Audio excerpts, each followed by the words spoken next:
मरकजी ममलिकत की वज़ीर दाखिला जी किशन रेड्डी ने गच्चीबौली में वाक़ Telangana institute of medical sciences का दौरा किया और वहाँ कोविड-19 के मुतासरीन के इलाज मुआलजे के इंतजाम का मुआयना किया। उन्होंने मीडिया से बातचीत करते हुए कहा कि रियासत में ऑक्सीजन की कोई किल्लत नहीं है। मरकजी हुकूमत रियासत को दरकार ऑक्सीजन फराहम कर रही है और आइंदा दिनों में इसमें मजीद तेजी पैदा लाई जाएगी। उन्होंने कोविड-19 के केसेस में इजाफे के लिए आवाम को जिम्मेदार करार दिया और कहा कि उनकी लापरवाही की वजह से केसेस में इजाफा हो रहा है। जी किशन रेड्डी ने आवाम से अपील की कि वो कोविड-19 कवायद की पाबंदी करें और मास्क का इस्तेमाल करें। जेएचएमसी के बरखी शमशान घाट में कभी भी और किसी भी वक्त आखिरी रसूमात अदा की जा सकती है। कमिश्नर जेएचएमसी लोकेश कुमार ने ये बात बताई और कहा कि शमशान घाट के दरवाजे शब रोज खुले हैं। काबिल वज़ीर म्युनिसिपल एडमिनिस्ट्रेशन के रामाराव ने लोकेश कुमार से इस मसले पर बातचीत की और शमशान घाट को शाम 7 बजे के बाद भी खुला रखने की हिदायत दी। सदर मजलिस और रुकन पार्लियामेंट बैरिस्टर असदुद्दीन अवैसी ने भी अपने ट्वीट में बताया था कि शमशान घाट 7 बजे के बाद बंद कर दिए जा रहे हैं, जिससे लाशों को जलाने में लोगों को काफ़ी मुश्किलात का सामना करना पड़ा है। सैबराबाद के पुलिस कमिश्नर वीसी सजना ने मरीजों को मुंतकली के लिए एम्बुलेंस ड्राइवरों की जानिब से मनमानी किराया तलब करने के खिलाफ सख्त इंतबाह दिया और कहा कि सैबराबाद पुलिस ऐसे ड्राइवरों के खिलाफ मुकदमा दर्ज करेगी। सैबराबाद पुलिस कमिश्नरेट में कोविड कंट्रोल रूम का इफ्तिताह करने के बाद उन्होंने बताया कि पुलिस की तरफ से जरूरतमंदों को मुफ्त एम्बुलेंस सर्विस फराहम की जा रही है, जो 24 घंटे दस्तियाब रहेगी। उन्होंने कहा कि पुलिस को शिकायत मिली है कि कई एम्बुलेंस ड्राइवर मनमानी किराए तलब कर रहे हैं। बहरान के ऐसे वक्त ड्राइवरों की जानिब से मरीजों का इस्तेसाल नाकाबिल बर्दाश्त है। इस मौके पर पुलिस के आलादार भी मौजूद थे। మనం చూస్తున్నట్టయితే చాలా హైదరాబాద్ సిటీలో అక్యూట్ షార్టేజ్ ఆఫ్ అంబులెన్సెస్ ఉంది. అంటే ఆ షార్టేజ్ ఎందుకు ఏర్పడిందంటే మనకున్న ఇప్పుడు ప్రస్తుతం ఉన్న నీడ్కి ఎన్ని అంబులెన్సెస్ ఉన్నా కానీ సరిపోవట్లేదు. సిటిజన్స్కి చాలా ఇబ్బందులు అవుతున్నాయి ఫైండింగ్ అన్ అంబులెన్స్. అదేవిధంగా ఎప్పుడైనా వాళ్ళు అంబులెన్స్కి కాల్ చేసేటప్పుడు కూడా చాలా ఒక 1 అవర్ 2 అవర్ 3 అవర్ వెయిటింగ్తో అంబులెన్స్ వస్తుందని మాకు రిపోర్ట్స్ వచ్చాయి. దీన్ని దృష్టిలో పెట్టుకొని లాస్ట్ ఇయర్ మనం ఎలా అయితే 13 అంబులెన్సెస్ లాంచ్ చేశామో లాస్ట్ ఇయర్ వేవ్ 1 ఉన్నప్పుడు పాండమిక్, అదేవిధంగా సిపి సార్ లీడర్షిప్లో మనం society for Cyberabad security council ఈరోజు 12 ambulances with network of IT పార్క్స్తో కలిసి ఐటీ కంపెనీస్తో కలిసి ఈరోజు లాంచ్ చేయడం జరిగింది. ఇది చాలా మంచి facility because it's going to be a free service for the needy citizens in the city of Hyderabad. అదేవిధంగా సార్ చెప్పినట్టు మన ఫార్మా సెక్టర్ కూడా ముందుకు వస్తున్నారు. వాళ్ళు కూడా ఒక 5-6 అంబులెన్సెస్ మండే రోజు ఈ నెట్వర్క్లో కలపడానికి వాళ్ళు కూడా ముందుకు వచ్చారు. సో దీంతో పాటు మొత్తం మనకి దాదాపు 18 నుంచి 20 అంబులెన్సెస్ మన సైబరాబాద్ కోవిడ్ కంట్రోల్ సెంటర్ నుంచి మనందరి సిటిజన్స్కి అందుబాటులోకి రాబోతున్నాయి. ఈ పర్టికులర్ 12 అంబులెన్సెస్ మటుకు ఈరోజు ఇప్పుడు లాంచ్ చేశాము. ఇప్పటి నుంచి అందరికీ ఒక సర్వీస్ అవైలబుల్ ఉంటుంది. దీనికి నంబర్స్ సార్ ఆల్రెడీ చెప్పారు. 94906 17440 94906 17431 ఈ 2 నంబర్స్కి మీరు కాల్ చేయొచ్చు. तेलंगाना हुकूमत ने रियासत के तमाम स्कूलों और कॉलेजों के लिए 27 अप्रैल से 31 मई तक गरमाई तातीलात का ऐलान कर दिया है। वज़ीर तालीम सबिता रेड्डी ने इस बात का इंकशाफ किया और बताया कि रियासत में नए तालीमी साल का आगाज 21 जून से होगा। ताहम इससे कबल कोविड-19 की सूरत हाल का जायजा लिया जाएगा। वाज़ेह है कि गरमाई तातीलात के ऐलान के बाद अब ऑनलाइन क्लासेस भी नहीं होंगी। हुकूमत ने पहले ही 10वीं जमात के इम्तिहानात को मंसूख करते हुए तमाम 5,21,000 तलबा को कामयाब करार दिया है। दूसरी तरफ पहली जमात से लेकर 9वीं जमात तक के बच्चों को भी प्रमोट कर दिया गया है। कांग्रेस के लीडर उस्मान खान ने रियासती हुकूमत पर औकाफी जायदादों पर कब्जे करने का इल्जाम आयद किया। उन्होंने बताया कि छोटुप्पल जिले नलगुंडा में मस्जिद अलमास की मौकूफा अराजी पर हुकूमत मंडल रेवेन्यू ऑफिस तामीर कर रही है। उन्होंने कहा कि हुकूमत की इस कार्रवाई पर वक्फ बोर्ड खामोश तमाशाई बना हुआ है। सदर-ए-नशीन वक्फ बोर्ड मोहम्मद सलीम की तवज्जो इस जानिब कई बार मबजूल करवाई गई, लेकिन वो औकाफी इमला के तहफ़्फ़ुज़ में नाकाम हो चुके हैं। उस्मान खान ने प्रदेश कांग्रेस कमेटी के तर्जुमान सैयद निज़ामुद्दीन और मतीन शरीफ के हमरा इस अराजी का मुआयना भी किया। शुक्रिया। शहर हैदराबाद से 45 किलोमीटर दूर मस्जिद अलमास पेट के अंदर जो छोटुप्पल से ताल्लुक़ रखने वाली ये ज़मीन है, यहाँ पर 423 एकड़ अराजी है वक्फ की, जिसे 2011 में तकरीबन 2000 से ज़्यादा वक्फ बोर्ड के चेयरमैन जो है नोटिस दिए, क्योंकि ये ज़मीन पूरी कोई प्राइवेट वाले ज़मीन कब्ज़ा करते आ रहे हैं, तो कभी जो है गवर्नमेंट की तरफ से कब्ज़ा होते आ रही है। आज पूरे तेलंगाना के अंदर वक्फ के जितने जायज़ाते हैं उसे एक के बाद एक लूटा जा रहा है। केसीआर साहब, आप जिस बुनियाद डाल के जो ठहरे हुए हैं, आज चीफ मिनिस्टर बने हुए हैं, आपने कहा कि मुसलमानों को वादा किया था कि वक्फ बोर्ड को जुडिशल पावर देंगे। आज अगर आप जुडिशल पावर दिए होते तो ये ज़मीन इस तरह से कब्ज़ा नहीं हो जाती। देखिए, प्राइवेट लोग कब्ज़ा कर रहे हैं, गुंडागर्दी से कर रहे हैं, तो वक्फ बोर्ड की जिम्मेदारी है उनको रोके। लेकिन आज जो है ये रेवेन्यू डिपार्टमेंट वाले ज़मीन कब्ज़ा कर रहे हैं। यहाँ सामने देख सकते हैं कि बड़ी बिल्डिंग है, जो 17 एकड़ जो कब्रस्तान है यहाँ के अलमासपेट का कब्रस्तान, इस कब्रस्तान की ज़मीन के ऊपर बिल्डिंग बन गई। क्या कर रहे हैं वक्फ बोर्ड के सलीम साहब? आप बड़े बड़े बातें करते, जब कभी भी बात निकलती, जब कभी भी आवाज़ निकलती तो आप बोलते ऐसा नहीं होगा, वो होगा, मैं ऐसा कर दूंगा, फला कर दूंगा। मैंने टास्क फोर्स टीम छोड़ दी, आपकी टास्क फोर्स टीम जो है यहाँ पर आई, जब हम उनको बोले कि ठहरो यहाँ पे, वो लोग ठहरे नहीं, यहाँ से भाग गए। तो देखिए, आपकी टास्क फोर्स टीम ऐसी है। मैं वक्फ बोर्ड सलीम साहब से चैलेंज कर रहा हूँ, वक्फ बोर्ड सलीम साहब, अगर आप 3 बार चेयरमैन बने, अगर आप पहली बार बने, आपको नहीं मालूम है वक्त की जायदाद किस तरह से तहफ़्फ़ुज़ किए जाते तो मैं यकीन कर सकता था, लेकिन आप 3 बार चेयरमैन बने।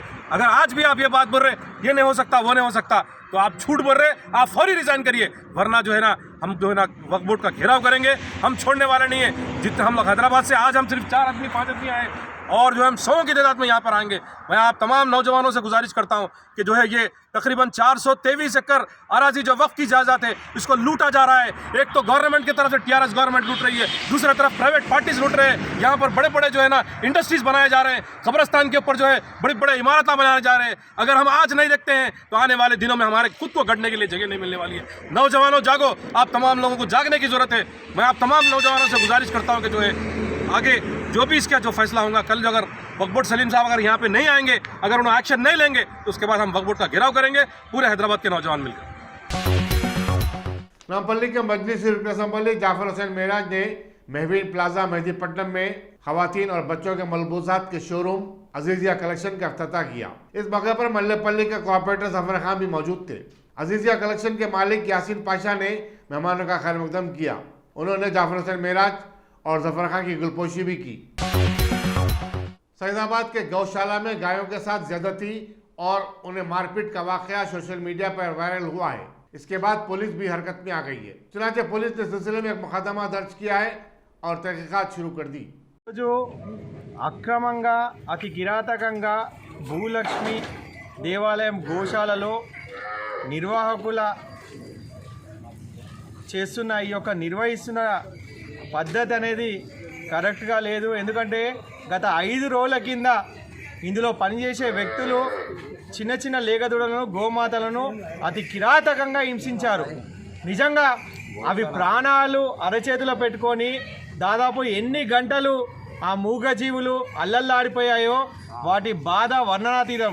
మేము సైదాబాద్ పోలీస్ స్టేషన్ వారికి కంప్లైంట్ ఇవ్వడం జరిగింది.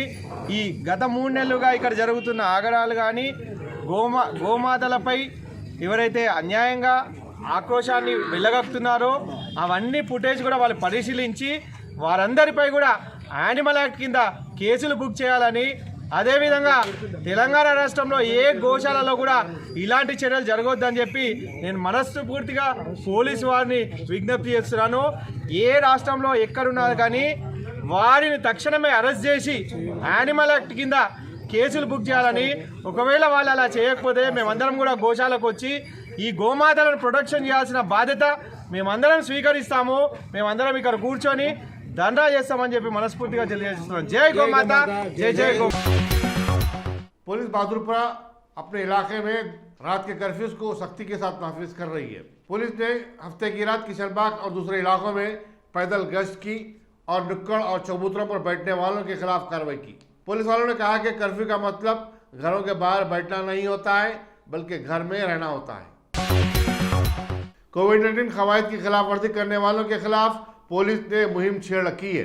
फलकनुमा पुलिस ने इस सिलसिले में वट्टेपल्ली मंदिर के पास हफ्ते की शाम एक मुहिम चलाई और मास्क न पहनने वालों को भारी जुर्माने किए।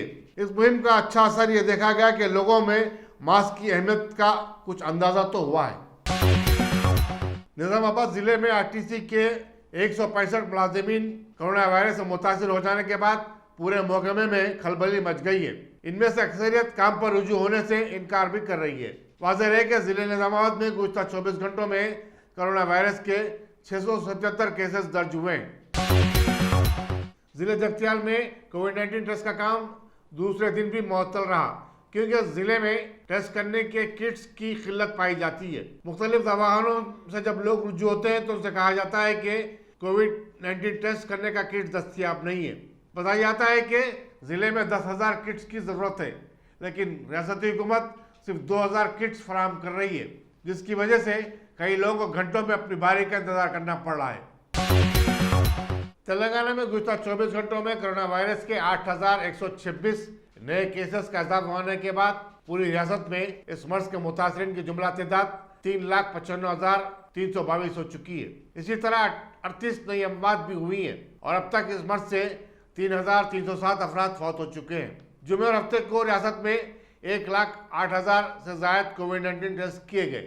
जेएसएमसी हुदूद से सबसे ज्यादा 1,259 केसेस सामने आए, जबकि मेडसल मलकाजगिरी में 676, जिले रंगारेड्डी में 591 केसेस दर्ज हुए। हिमाचल प्रदेश के गवर्नर बंडारू दत्तात्रेय ने भगवान महावीर की जयंती के मौके पर उन्हें जबरदस्त खिराज-ए-अकीदत पेश किया। उन्होंने शिमला के राजभवन में जैन बिरादरी के साथ महावीर जयंती भी मनाई और कहा कि अब भगवान महावीर ने 6ठी सदी माक़बल मसीह में समाज इंसाफ की लड़ाई लड़ी थी। उन्होंने शजर बशर हर एक को माहौलियात के लिए ज़रूरी समझा था और यही वजह है कि जैन बिरादरी आज भी झाड़ों, पौधों, जानवरों की हिफाजत को अव्वलीन तरजीह देती है।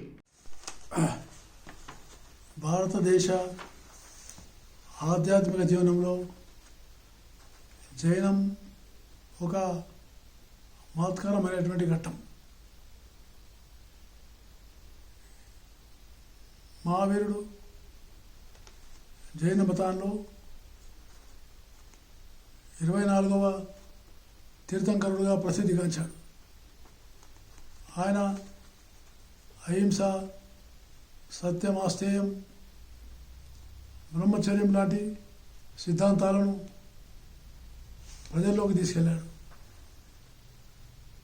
ఆయన ప్రకృతి పురుషుడుగా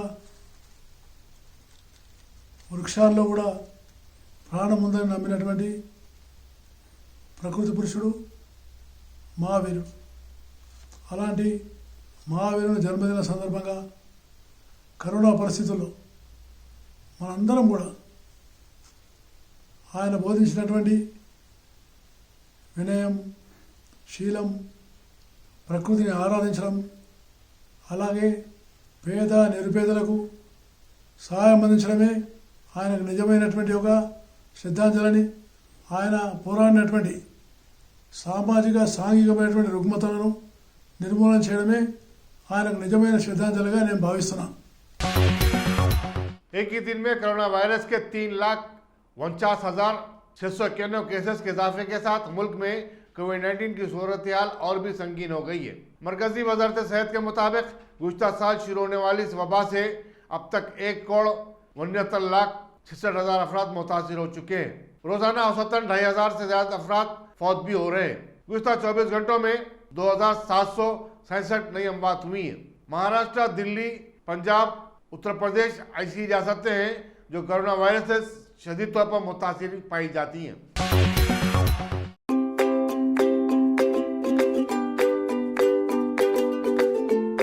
Every child's success story starts here, like a multifaceted diamond. Every student who steps into Success School shines with brilliance, sculptured by teachers polished to perfection.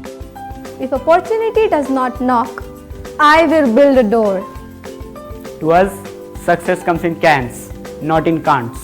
Success is falling 9 times, getting up 10. Some people dream of success, others put their heart and soul into working for it.